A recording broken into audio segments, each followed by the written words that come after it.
नमस्कार दोस्तों, स्वागत है आपका जीके लाइव पाठशाला में। एसएससी जीडी 2024-25 के लिए अंकित भाटी सर का प्रैक्टिस सेट सॉल्व कर रहे थे, जिसमें से 5 प्रैक्टिस सेट हो चुके थे।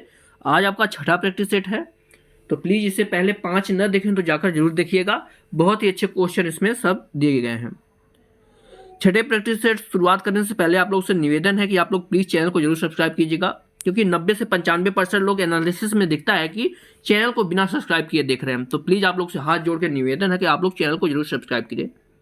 चलिए शुरुआत करते हैं छठी प्रैक्टिस सेट का जो है सामान्य अध्ययन के पोर्शन से। 21वें प्रश्न से सामान्य अध्ययन दिया गया है। देखते हैं, पहला क्वेश्चन इसका है 21 नंबर का। लेजिम नृत्य शैली निम्नलिखित में से किस राज्य की विशेषता है? इसका जवाब हो जाएगा ऑप्शन सी, यह जो है महाराष्ट्र का है। ठीक है ना, ऑप्शन यहां से सी रहेगा, महाराष्ट्र। 22वां प्रश्न है, विष्णुपुर जो टेराकोटा मंदिरों के लिए प्रसिद्ध है, कहां पर स्थित है? विष्णुपुर। जवाब हो जाता है आपका ऑप्शन नंबर सी, यह जो है आपके वेस्ट बंगाल में है विष्णुपुर। सी ऑप्शन यहां से आपका सही हो जाएगा। 23वां प्रश्न दिया गया है, कौन सा किसका त्योहार देवी दुर्गा और उसके 9 अवतारों को समर्पित है? कौन सा त्योहार? तो इसके ऑप्शन देखते हैं। इसका जवाब हो जाएगा आपका ऑप्शन बी, नवरात्रि त्योहार जो है वो देवी दुर्गा और उनके 9 रूपों को जो है समर्पित है। 24 नंबर का प्रश्न दिया गया है, किसके अनुसार सूर्यास्त के बाद और सूर्योदय से पहले किसी भी महिला को गिरफ्तार नहीं किया जाएगा, असाधारण परिस्थितियों को छोड़कर? जवाब हो जाता है आपका ऑप्शन नंबर यहां से डी से हो जाता है। यह जो है आपराधिक प्रक्रिया संहिता के द्वारा यह कहा गया है। ऑप्शन यहां से डी सही हो जाएगा। 25 नंबर का प्रश्न दिया गया है, वर्ष 1877 में निम्न में से किस वायसराय ने महारानी विक्टोरिया को भारत की महारानी के रूप में स्वीकार करने के लिए एक दरबार का आयोजन किया गया था? यह लॉर्ड रिपन के द्वारा किया गया था, लीटन के द्वारा किया जाता है, मिंटो के द्वारा किया था, या लॉर्ड डफरिन के द्वारा किया गया था? इसका जवाब हो जाता है आपका ऑप्शन ए, यह जो है लॉर्ड लीटन के द्वारा किया गया था। यहां से आपका ऑप्शन ए सही हो जाएगा। 26वां प्रश्न है, मैत्री राजमार्ग एक सड़क है जो चीन को किससे जोड़ती है? मैत्री राजमार्ग। जवाब होता है आपका ऑप्शन बी, चीन को नेपाल से जोड़ती है मैत्री। बी ऑप्शन यहां से आपका सही हो जाएगा। 27वां प्रश्न है, ज्योतिराव फूले ने सत्यशोधक समाज की स्थापना किस वर्ष की थी? 27वां प्रश्न है। जवाब हो जाएगा यह जो है 1873 में की थी। यहां से आपका बी ऑप्शन सही हो जाएगा, 1873। अगला प्रश्न है, भारत में बैंकिंग प्रणाली के संदर्भ में, आगे देखते हैं क्या है। बैंकिंग प्रणाली के संदर्भ में जो है निफ्ट क्या है? ठीक है ना, पूछा गया है 28वां प्रश्न, या निफ्ट का जो है फुल फॉर्म पूछा गया है। जवाब होता है option D, national electric fund transfer होता है। ठीक है ना, ऑप्शन यहां से डी से होगा, national electronic fund transfer. D option सही होगा। अगला प्रश्न है 29 नंबर का, निम्नलिखित में से कौन सा स्थल भारत का सबसे बड़ा संरक्षित आर्द्र भूमि है? आर्द्र भूमि के बारे में यहां पर पूछा गया। क्या यह पुलिकट झील है, सुंदरबन डेल्टा है, ऊपरी गंगा नदी है, या वेमनाड जो है कोल है? इसका जवाब हो जाता है आपका ऑप्शन बी, यह जो है पुलिकट झील है। पुलिकट झील, माफ कीजिएगा, यहां से बी ऑप्शन सही होगा, सुंदरबन डेल्टा है। ठीक है ना, सुंदरबन डेल्टा है आपका, ऑप्शन यहां से बी सही हो जाएगा। 30वां प्रश्न है, निम्न में से किस मूल्य वर्ग के नोट पर रानी की वाव, ध्यान रखिए, रानी की वाव की तस्वीर है? कौन से नोट पर यह है? इसका जवाब है यह जो है 100 रुपए के नोट पर है। बी ऑप्शन यहां से सही हो जाएगा, 100 रुपए की नोट पर ए है। नेक्स्ट क्वेश्चन 31 का दिया गया है, वाटर हीटर में प्रयुक्त होने वाली कुंडली को बनाने के लिए किस तत्व का प्रयोग किया जाता है?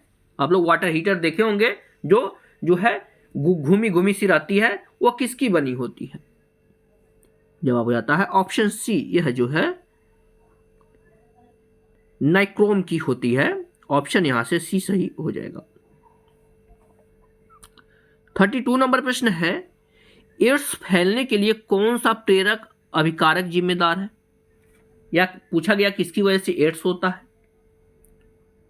जवाब हो जाता है आपका ऑप्शन नंबर बी, यह जो है विषाणुओं के कारण होता है।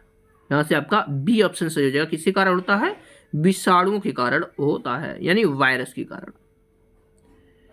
33वां प्रश्न है, भारत में मौद्रिक नीति किसके द्वारा बनाई जाती है। मौद्रिक नीति, तो इसका ऑप्शन देखेंगे, ऑप्शन इसका डी सही हो जाएगा। आरबीआई के द्वारा, यानी रिजर्व बैंक ऑफ इंडिया, भारतीय रिजर्व बैंक के द्वारा जो है मौद्रिक नीति बनाई जाती है। 34वां प्रश्न है, हाल ही में T20 में सर्वाधिक छक्के लगाने वाला भारतीय बल्लेबाज कौन बन गया है। जवाब हो जाता है आपका ऑप्शन नंबर यहां से ए, ये है आपके रोहित शर्मा जी। ऑप्शन यहां से ए सही हो जाएगा। कौन बने हैं, रोहित शर्मा जी बने हैं। ऑप्शन ए यहां से सही हो जाता है। नेक्स्ट क्वेश्चन 35 नंबर का दिया गया है, कक्षा 1 से 5 तक के छात्रों के लिए रामकृष्ण मिशन के जागृति कार्यक्रम का शुभारंभ किसे किया गया है। शुभारंभ किसने किया है, पूछा गया है। जवाब हो जाता है ऑप्शन ए, यह जो है धर्मेंद्र प्रधान ने किया है। ठीक है ना, धर्मेंद्र प्रधान ने किया है। यहां से आपका ए ऑप्शन सही हो जाएगा। अगला प्रश्न है 36 नंबर का। इसमें पूछा गया, हैदराबाद के ग्रीन रोबोटिक्स ने भारत का पहला स्वदेशी ड्रोन रक्षा गुंबद बनाया है, जिसे किस रूप में जाना जाता है। इसका जवाब हो जाता है आपका ऑप्शन सी, इसे जो है इंद्रजाल के रूप में जाना जाता है। सी ऑप्शन यहां से सही हो जाएगा। अगला प्रश्न है 37 नंबर का। इसमें दिया है, वर्ष का चौथा और अंतिम grand slam US open tennis 29 अगस्त 2022 को किस शहर में शुरू हुआ था। इसका जवाब है ऑप्शन डी, यह है आपके न्यूयॉर्क में शुरू हुआ था। डी ऑप्शन यहां से सही हो जाएगा। 38वां प्रश्न है, माई लाइफ माई मिशन, यह किसकी आत्मकथा है। माई लाइफ माई मिशन, तो यह जो है बाबा रामदेव जी की जो है आत्मकथा है। यहां से आपका ऑप्शन ए सही हो जाएगा, बाबा रामदेव। 39वां प्रश्न है, किस बैंक ने रुपे पर क्रेडिट कार्ड की एक श्रृंखला शुरू करने के लिए भारतीय राष्ट्रीय भुगतान निगम यानी एनसीपीआई के साथ अपनी साझेदारी की घोषणा की है। तो यह जो है आईसीआईसीआई बैंक द्वारा किया गया है। बी ऑप्शन यहां से हो जाएगा, आईसीआईसीआई बैंक के द्वारा यह किया गया है। 40वां प्रश्न दिया गया है, निम्नलिखित में से किसने देश में पहला राष्ट्रीय शिक्षा नीति यानी एनईपी 2020 का अनुपालन ला स्कूल शुरू किया है। इसका जवाब हो जाएगा ऑप्शन सी, यह जो है आईआईएलएम यूनिवर्सिटी ने शुरू किया है। ऑप्शन यहां से आपका डी सही हो जाएगा।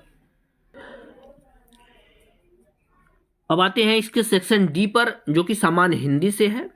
इसमें दिया गया है, निम्नलिखित में से कौन सा शब्द नैसर्गिक शब्द का पर्यायवाची शब्द नहीं है। नैसर्गिक का, इसका जवाब हो जाएगा आपका ऑप्शन यहां से आपका सी से होगा, बनावटी जो है नैसर्गिक का पर्यायवाची नहीं होता। अगला प्रश्न है, निम्न में से गौड़ शब्द का विलोम क्या है। गौड़ शब्द का विलोम पूछा गया है। जवाब है ऑप्शन डी, मुख्य होता। ठीक है ना, क्या होता है, मुख्य होता है गौड़ का विलोम। अगले प्रश्न की तरफ बढ़ते हैं। इस प्रश्न में दिया गया है, निम्न में से कौन सा शब्द वर्तनी की दृष्टि से शुद्ध है। जवाब है ऑप्शन डी, विश्रांति शब्द जो है यह वर्तनी की दृष्टि से शुद्ध है। डी ऑप्शन यहां से आपका सही हो जाएगा। अगला प्रश्न है, कासरी, महिषी, सैरभी, लुलापा शब्द निम्न में से किसके पर्यायवाची है।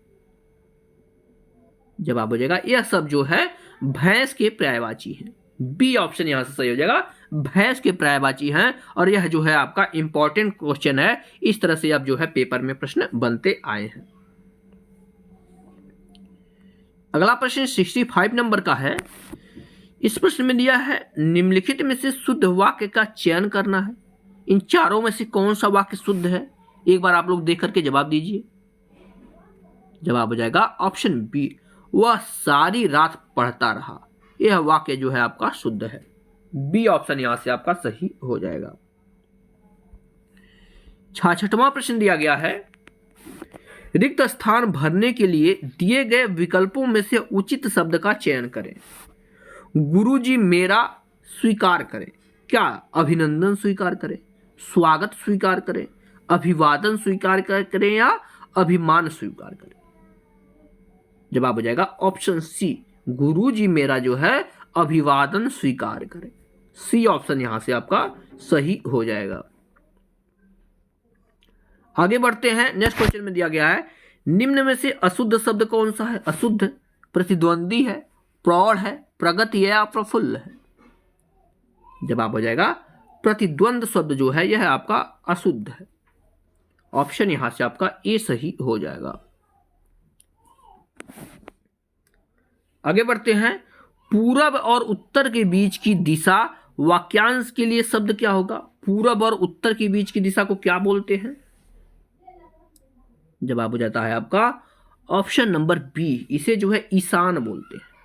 ठीक है ना, क्या बोलते हैं, ईशान बोलते हैं। देखिए चारों दिशाओं के बीच की जो दिशाएं होती है इनके बारे में बार बार पूछा जाता है, तो चारों को जरूर आप लोग देख के जाइएगा। अगला प्रश्न है निम्न में से सही वर्तनी वाला शब्द कौन सा है। 69 नंबर का प्रश्न है। जवाब हो जाता है हृदय ग्राही। यह जो है सही वर्तनी है, हृदय ग्राही। ए ऑप्शन आपका यहां से सही हो जाएगा। अगला प्रश्न है निम्नलिखित में से शुद्ध वाक्य का चयन करें। जवाब हो जाता है ऑप्शन सी, अब महंगाई बहुत बढ़ गई है। यह वाक्य आपका शुद्ध है। अब महंगाई जो है बहुत बढ़ गई है, आपका यहां से सी ऑप्शन सही हो जाएगा। 71वें प्रश्न को देखेंगे। इसमें दिया है दिए गए वाक्य में रेखांकित खंड को प्रतिस्थापित करने के लिए उचित शब्द का चयन करें। इसमें जो है उचित शब्द भरना है। दिया है पैसे से मनुष्य की जीवन जीने की इच्छा बलवती होती है। अब जीवन को जीने की इच्छा को क्या कहते हैं। जिजीविषा कहते हैं, प्रतीक्षा कहते हैं, जीविका कहते हैं या भव्यता कहते हैं। जवाब हो जाएगा इसे जो है जिजीविषा कहा जाता है। तो हो जाएगा आपका पैसे से मनुष्य की जिजीविषा बलवती होती है। इस तरह से जो है शुद्ध वाक्य बनेगा। ए ऑप्शन यहां से सही होगा। अगला प्रश्न है किसी ऐतिहासिक, पौराणिक या आकस्मिक घटना का वर्णन निबंध कहलाता है। क्या निबंध कहलाता है। भावात्मक कहलाता है, विचारात्मक कहलाता है, वर्णनात्मक कहलाता है या विवरणात्मक कहलाता है। जवाब हो जाएगा इसे जो है विवरणात्मक जो है निबंध कहते हैं। डी ऑप्शन यहां से आपका सही होगा। अगला प्रश्न है दिए गए शब्दों में निरुजता का विलोम क्या होगा। निरुजता का जवाब है ऑप्शन ए, निरुजता का विलोम जो है रुग्णता होता है। ऑप्शन यहां से ए सही हो जाएगा। क्या होता है, रुग्णता। अगले प्रश्न में है दिए गए वाक्य में रेखांकित खंड को प्रतिस्थापित करने के लिए सबसे उपयुक्त विकल्प का चयन करें। दिया है जंगल में प्रातः काल के लिए बहुत सुहावना दृश्य होता है। 74वां प्रश्न है। जवाब हो जाएगा ऑप्शन डी। यहां पर जो है प्रातः काल के लिए नहीं, जंगल में प्रातः काल के समय, ठीक है ना, प्रातः काल के समय सुहावना दृश्य होता है। 15वां प्रश्न, 75वां प्रश्न है रिक्त स्थान भरने के लिए उचित शब्द का चयन करें। जो समुद्र में लगाएगा वही मोती पाएगा। तो जो समुद्र में उड़ान लगाएगा, नाव लगाएगा, तंबू लगाएगा या गोता लगाएगा। तो आप लोग जानते हैं समुद्र में क्या लगाया जाता है, गोता लगाया जाता है। तो डी ऑप्शन यहां से आपका सही होगा। 76 से 80 तक आपको गद्यांश पढ़ के आंसर देना है। तो गद्यांश को एक बार हम लोग पढ़ लेते हैं, आप लोग एक बार स्क्रीनशॉट इसका जरूर ले लीजिएगा। दिया है, शिक्षा को वैज्ञानिक और प्राविधिक मूलाधार देकर हमने जहां भौतिक परिवेश को पूर्णतः परिवर्तित कर दिया है और जीवन को अप्रत्याशित गतिशीलता दे दी है, वहां साहित्य, कला, धर्म और दर्शन को अपनी चेतना से बहिष्कृत कर मानव विकास को एकांगी बना दिया है। पिछली शताब्दी में विकास की सूत्र प्रकृति के हाथ में से, आगे देखते हैं, प्रकृति के हाथ से निकलकर मनुष्य के हाथ में पहुंच गए हैं, विज्ञान के हाथ में पहुंच गए हैं और इस बंद गली में पहुंचने का अर्थ मानव जाति का नाश भी हो सकता है। इसलिए नैतिक और आत्मिक मूल्यों को साथ साथ विकसित करने की आवश्यकता है, जिससे विज्ञान हमारे लिए भस्मासुर का हाथ न बन जाए। व्यक्ति की क्षुद्रता यदि राष्ट्र की क्षुद्रता बन जाती है तो विज्ञान भस्मासुर बन जाता है। इस सत्य को प्रत्येक क्षण सामने रखकर ही अणु विस्फोट को मानव प्रेम और लोकहित की मर्यादा दे सकेंगे। अपरिसीम भौतिक शक्तियों का स्वामी मानव आज अपने व्यक्तित्व के प्रति आस्थावान नहीं है और प्रत्येक क्षण अपने अस्तित्व के संबंध, आगे देखते हैं, अपने अस्तित्व के संबंध में जो शंकाग्रस्त रहा है। यह जो है आपका गद्यांश है। इस पर प्रश्न देखते हैं। 76 नंबर का प्रश्न दिया गया है, थोड़ा छोटा करते हैं ताकि सारा प्रश्न दिखाई दे। दिया है, आज का मानव अपने व्यक्तित्व और अस्तित्व के प्रति इसलिए शंकालु है क्योंकि, जवाब हो जाता है आपका ऑप्शन सी, क्यों शंकालु? क्योंकि वह विज्ञान की विध्वंसक शक्तियों से भयभीत है। सी यहां से आपका सही जवाब बनेगा। अगला प्रश्न है, हमारी विज्ञान आधारित शिक्षा की सर्वाधिक महत्वपूर्ण देन है। तो यह जो है, जैसा कि गद्यांश में बताया गया है, जीवन का अपरिसीमन भौतिक विकास का जो है यह देन है। ए ऑप्शन सही होगा। अगला प्रश्न है, मानव जीवन को भस्मासुर बनने से कैसे रोका जा सकता है? तो जो है, नैतिक आत्मिक मूल्यों को विकसित करके जो है रोका जा सकता है। आपका यहां से बी ऑप्शन सही होगा। अगला प्रश्न है, आधुनिक मानव विकास को सर्वांगीण नहीं कहा जा सकता है क्योंकि, जवाब हो जाता है ऑप्शन सी, क्योंकि जो है साहित्य, धर्म, कला आदि मानव चेतना से निर्वासित है। सी ऑप्शन यहां से सही होगा। और इस प्रैक्टिस सेट का लास्ट क्वेश्चन है, अणु विस्फोट को मानवतावादी मर्यादा देना तभी संभव है जब व्यक्ति की क्या होता है? तो जब व्यक्ति की जो है क्षुद्रता को राष्ट्र की क्षुद्रता बनने दिया जाए। ये ऑप्शन यहां से सही हो जाएगा। इस तरह से हमने जो है छठा प्रैक्टिस सेट भी पूरा कर लिया है। अगर वीडियो आपको पसंद आई हो तो आप लोग लाइक जरूर करिएगा और चैनल को जरूर सब्सक्राइब कीजिएगा। मिलते हैं नेक्स्ट लेक्चर में, तब तक के लिए धन्यवाद।